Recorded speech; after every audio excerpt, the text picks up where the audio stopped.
રોજ સવારે અને સાંજે સાંભળો દેવી કવચ. કોમેન્ટમાં જય માતાજી લખવાનું ભૂલશો નહીં. દેવી કવચ. ઓમ ચંડિકા દેવીને નમસ્કાર. માર્કંડેયજીએ કહ્યું, હે પિતામહ, જે આ સંસારમાં પરમ ગોપનીય અને મનુષ્યનું બધી રીતે રક્ષણ કરનારું છે અને જેને તમે અત્યાર સુધી બીજા કોઈ સામે પ્રગટ ન કર્યું હોય એવું કોઈ સાધન મને કહી બતાવો. બ્રહ્માજી બોલ્યા, હે બ્રાહ્મણ, એવું સાધન તો એકમાત્ર દેવીનું કવચ જ છે, જે ગોપનીય કરતાં પણ પરમ ગોપનીય, પવિત્ર તથા બધા પ્રાણીઓ ઉપર ઉપકાર કરનારું છે. હે મહામુનિ, તે તમે સાંભળો. દેવીની 9 મૂર્તિઓ છે. તેમને નવદુર્ગા કહે છે. તેમના અલગ અલગ નામો બતાવવામાં આવે છે. પહેલું નામ શૈલપુત્રી છે, બીજું નામ બ્રહ્મચારિણી છે, ત્રીજું ચંદ્રઘંટાના નામે પ્રસિદ્ધ છે, ચોથી મૂર્તિને કુષ્માંડા કહે છે, પાંચમી દુર્ગાનું નામ સ્કંદમાતા છે, છઠ્ઠી દુર્ગાનું નામ કાત્યાયની છે, સાતમું સ્વરૂપ કાલરાત્રી, આઠમું સ્વરૂપ મહાગૌરી અને નવમી દુર્ગા એટલે સિદ્ધિદાત્રી. આ બધા નામ વેદ ભગવાન દ્વારા કહેવાયા છે. જ્યારે કોઈ મનુષ્ય અગ્નિથી સળગી રહ્યો હોય, યુદ્ધભૂમિમાં શત્રુઓથી ઘેરાઈ ગયો હોય, સંકટમાં ફસાઈ ગયો હોય તથા કોઈ ભયથી ડરી ગયો હોય અને મા દુર્ગાનું શરણ લીધું હોય, તેનું ક્યારેય કોઈ અમંગળ થતું નથી. યુદ્ધના સમયે મુશ્કેલી હોવા છતાં પણ તેને કોઈ વિપત્તિ ઉદ્ભવતી નથી. તેને શોક, દુઃખ અને ભય પ્રાપ્ત થતા નથી. જેમણે દેવીનું ભક્તિપૂર્વક સ્મરણ કર્યું છે તેમનો અભ્યુદય નક્કી છે. હે દેવી, જેઓ તમારું ચિંતન કરે છે તેમનું તમે ચોક્કસ કલ્યાણ કરો છો અને રક્ષણ કરો છો. ચામુંડા દેવી પ્રેત ઉપર આરૂઢ થયેલા હોય છે અને વારાહી પાડા પર સવારી કરે છે. ઐન્દ્રીનું વાહન ઐરાવત હાથી છે. વૈષ્ણવી ગરુડ પર આવે છે અને માહેશ્વરી આખલા પર આરૂઢ થયેલા છે. કૌમારીનું વાહન મોર છે. વિષ્ણુપ્રિય લક્ષ્મી કમળ પર વિરાજમાન છે અને તેમના હાથમાં લાલ કમળ છે. આખલા પર આરૂઢ થયેલ દેવી ઈશ્વરીએ શ્વેત વસ્ત્ર ધારણ કરી રાખ્યા છે. બ્રાહ્મી હંસ પર બેઠેલા છે અને બધા જ આભૂષણો ધારણ કર્યા છે. આ બધી દેવીઓ માતાઓ યોગ શક્તિઓથી સંપન્ન છે, જેઓ અનેકવિધ આભૂષણો પહેરવાથી શોભે છે. તેમણે અનેક રત્નો ધારણ કર્યા છે, ક્રોધથી ભરેલી છે અને ભક્તોનું રક્ષણ કરવા રથમાં બેઠેલી છે. આ દેવીઓના હાથમાં શંખ, ચક્ર, ગદા, શક્તિ, હળ, મુસળ, ખેટક, તોમર, કુહાડી, દોરડું, કુંત, ત્રિશૂળ અને ઉત્તમ ધનુષ્ય ધારણ કરેલા છે. દૈત્યોના શરીરનો નાશ કરવો અને ભક્તોને અભયદાન આપવું, દેવતાઓનું હિત કરવું એ તેમના શસ્ત્ર ધારણનો ઉદ્દેશ છે. મહારૌદ્ર રૂપ, અત્યંત ઘોર પરાક્રમી, મહાબલી અને મહા ઉત્સાહયુક્ત હે દેવી, તમે મહાન ભયનો નાશ કરનારા છો. તમને મારા નમસ્કાર છે. તમારી સામે જોવું પણ મુશ્કેલ છે. શત્રુઓનો ભય વધારનારા હે જગદંબિકા, મારું રક્ષણ કરો. પૂર્વ દિશામાં ઐન્દ્રી શક્તિ મારું રક્ષણ કરે. અગ્નિખૂણામાં અગ્નિશક્તિ, દક્ષિણ દિશામાં વારાહી તથા નૈઋત્ય ખૂણામાં ખગધારિણી મારું રક્ષણ કરે. પશ્ચિમ દિશામાં વારુણી અને વાયવ્ય ખૂણામાં હરણ પર સવારી કરનાર દેવી મારું રક્ષણ કરે. ઉત્તર દિશામાં કુમારી અને ઈશાન ખૂણામાં શૂલધારિણી મારું રક્ષણ કરો. હે બ્રહ્માણી, તમે ઉપરની બાજુએ મારું રક્ષણ કરો. હે વૈષ્ણવી, તમે નીચેની બાજુએ મારું રક્ષણ કરો. આ જ પ્રમાણે શબ જેનું વાહન છે તે ચામુંડા દેવી દસે દિશાઓમાં મારું રક્ષણ કરો. જયા આગળની બાજુએ અને વિજયા પાછળની બાજુએ રક્ષણ કરે. ડાબા ભાગે અજિતા દેવી, જમણા ભાગે અપરાજિતા, મારું રક્ષણ કરે. ઉદ્યોતિની શિખાનું રક્ષણ કરે અને ઉમા મારા મસ્તક પર વિરાજિત થઈને મારું રક્ષણ કરે. માલાધરી દેવી મારા કપાળનું અને યશસ્વીની મારી ભમરોનું રક્ષણ કરે. ત્રિનેત્રા ભમરોના મધ્ય ભાગનું અને યમઘંટા દેવી નાસિકાઓનું રક્ષણ કરે. શંખીની બંને આંખોના મધ્ય ભાગનું રક્ષણ કરે અને દ્વારવાસીની કાનોનું રક્ષણ કરે. કાલિકા ગાલોનું તથા સાંકરી કાનોના મૂળ ભાગોનું રક્ષણ કરે. સુગંધા નાસિકાઓની અને ચર્ચિકા દેવી ઉપરના હોઠનું રક્ષણ કરે. અમૃતકલા નીચેના હોઠનું અને સરસ્વતી જીભનું રક્ષણ કરે. કૌમારી મારા દાંતોનું અને ચંડિકા કંઠ ભાગનું રક્ષણ કરે. ચિત્રઘંટા ગળાની ઘંટિકાનું અને મહામાયા તાળવાનું રક્ષણ કરે. કામાક્ષી દાઢીનું અને સર્વમંગલા મારી વાણીનું રક્ષણ કરે.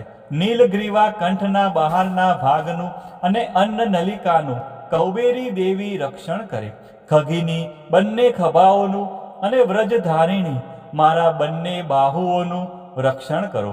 દંડીની દેવી બંને હાથોનું અને અંબિકા આંગળીઓનું રક્ષણ કરે. સુલેશ્વરી નખોનું રક્ષણ કરે અને કુલેશ્વરી કોખ પેટનું રક્ષણ કરો. મહાદેવી બંને સ્તનોનું અને શોક વિનાશીની મનનું રક્ષણ કરે. લલિતા દેવી હૃદયનું અને શૂલધારિણી ઉદરનું રક્ષણ કરે. કામિની નાભીનું અને ગુહેશ્વરી ગુહ ભાગનું રક્ષણ કરો. પૂતના અને કામિકા લિંગનું અને પાડાને વાહન બનાવનાર દેવી ગુદાનું રક્ષણ કરે. ભગવતી કટી પ્રદેશનું અને ઘૂંટણોની રક્ષા વિંધ્યવાસિની કરે. સર્વ કામનાઓ પૂરી કરનારા દેવી જંઘાઓનું રક્ષણ કરે. નારસિંહ દેવી પિંડીઓનું રક્ષણ કરે. તૈજસી બંને પગોના પૃષ્ઠ ભાગનું રક્ષણ કરે. શ્રીદેવી પગોની આંગળીઓનું અને તલવાસીની દેવી પગના તળિયાનું રક્ષણ કરે. પોતાની વિકરાળ દાઢોથી ભયંકર દેખાતા કરાલી દેવી નખોનું અને ઉદ્ધવકેશીની દેવી વાળનું રક્ષણ કરે. કૌબેરી રૂવાંટીના છિદ્રોનું અને વાઘેશ્વરી ત્વચાનું રક્ષણ કરે. પાર્વતી રક્ત મજ્જા વસા માંસ હાડકા અને મેદનું રક્ષણ કરે. કાલરાત્રિ આંતરડાઓનું અને મુકુટેશ્વરી પિત્તનું રક્ષણ કરે. પદ્માવતી કમળ કોષોના મૂળ આધારનું અને ચૂડામણી કફનું રક્ષણ કરે. જ્વાળામુખી નખોના તેજનું અને અભેગા સમસ્ત સાંધાઓનું રક્ષણ કરે. હે બ્રહ્માણી, તમે મારા વીર્યનું રક્ષણ કરો. હે છત્રેશ્વરી, મારી છાયાનું રક્ષણ કરો. હે ધર્મધારિણી, મારા અહંકાર મન અને બુદ્ધિનું રક્ષણ કરો. હે વ્રજ ધારણ કરનાર દેવી, મારા પ્રાણ અપાન વ્યાન ઉદાન અને સમાનનું રક્ષણ કરો. કલ્યાણથી શોભતા હે દેવી, મારા પ્રાણનું રક્ષણ કરો. યોગીની દેવી રસ રૂપ ગંધ શબ્દ અને સ્પર્શનું અને હે નારાયણી, તમે મારા સત્વ રજ અને તમો ગુણનું રક્ષણ કરો. વારાહી આયુષ્યનું રક્ષણ કરે. વૈષ્ણવી ધર્મનું રક્ષણ કરે તથા ચક્ર ધારણ કરનાર દેવી યશ અને કીર્તિ લક્ષ્મી અને ધનનું તેમજ વિદ્યાનું રક્ષણ કરો. હે ઇન્દ્રાણી, તમે ગોત્રનું રક્ષણ કરો. હે ભૈરવી, પત્નીનું રક્ષણ કરો. હે ચંડિકા, મારા પશુઓનું રક્ષણ કરો. હે મહાલક્ષ્મી, પુત્રોનું સંતાનોનું રક્ષણ કરો. હે સુપથા દેવી, મારા પથનું અને ક્ષેમકરી દેવી, મારા માર્ગનું રક્ષણ કરો. હે મહાલક્ષ્મી, રાજદ્વારી કાર્યોમાં મારું રક્ષણ કરો તથા સર્વ બાજુએ રહેલા વિજયા ચારે બાજુ રહીને રક્ષણ કરો. હે દેવી, જે સ્થાન દેવી કવચમાં કહેવાયું નથી અને તેથી રક્ષણ વિનાનું છે, તે બધા સ્થાનો તમારા વડે સુરક્ષિત થાય, કારણ કે તમે વિજયશાલિની અને પાપનાશીની છો. મનુષ્ય પોતાના શરીરનું ભલું ઈચ્છતો હોય તો તેણે દેવી કવચનો પાઠ કર્યા વિના એક ડગલું પણ ભરવું નહીં. દેવી કવચનો પાઠ કરીને જ યાત્રા કરવી. દેવી કવચના પાઠથી બધી બાજુથી સુરક્ષિત થયેલો મનુષ્ય જ્યાં જ્યાં જાય છે ત્યાં ત્યાં તેને ધન લાભ થાય છે. સઘળી કામનાઓ પર વિજય પ્રાપ્ત થાય છે તથા જે અભિષ્ટ વસ્તુનું ચિંતન કરે છે તેને તે અચૂકપણે પ્રાપ્ત કરી લે છે. તે મનુષ્ય આ પૃથ્વી ઉપર અતુલ ઐશ્વર્યને પામે છે. દેવી કવચથી રક્ષાયેલો મનુષ્ય નિર્ભય થઈ જાય છે. યુદ્ધમાં તેમનો પરાજય થતો નથી તથા તે ત્રણેય લોકમાં પૂજનીય બને છે. આ દેવી કવચ દેવતાઓને પણ દુર્લભ છે.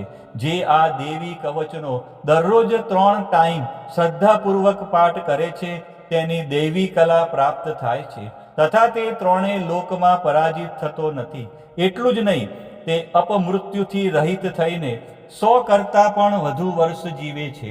દેવી કવચ ધારણ કરનાર મનુષ્યની રાજા તરફથી સન્માન અને વૃદ્ધિ થાય છે. આ દેવી કવચ મનુષ્યના તેજની વૃદ્ધિ કરનારું અને ઉત્તમ છે. આ દેવી કવચનો પાઠ કરનારો મનુષ્ય પોતાની કીર્તિથી શોભા પામીને પૃથ્વી ઉપર પોતાના સુયશ સાથે સાથે વૃદ્ધિ પામે છે. જે પહેલા દેવી કવચ કરીને સપ્તસતી ચંડી પાઠ કરે છે તેની જ્યાં સુધી વન પર્વત હોય ત્યાં સુધી તે આનંદથી યુક્ત આ પૃથ્વી ઉપર રહે છે. તેના પુત્રો પૌત્રો સંતાન પરંપરા બનેલી રહે છે. પછી દેહાંત થતાં તે મનુષ્ય મહામાયાની કૃપાથી નિત્ય પરમપદને પામે છે. જે દેવતાઓને પણ દુર્લભ છે તે સુંદર દિવ્ય રૂપ ધારણ કરે છે અને કલ્યાણ શિવની સાથે આનંદનો ભાગી બને છે. બોલો શ્રી અંબે માત કી જય, ચામુંડા માત કી જય, ખોડિયાર માત કી જય, ઉમિયા માત કી જય, મહાકાળી માત કી જય, બહુચર માત કી જય, 64 જોગણી માત કી જય. આ પ્રમાણે રોજ સવારે અને સાંજે દેવી કવચનો પાઠ કરવો અથવા સાંભળવો અને કોમેન્ટમાં જય માતાજી અથવા તમારી કુળદેવીનું નામ લખવાનું ભૂલશો નહીં.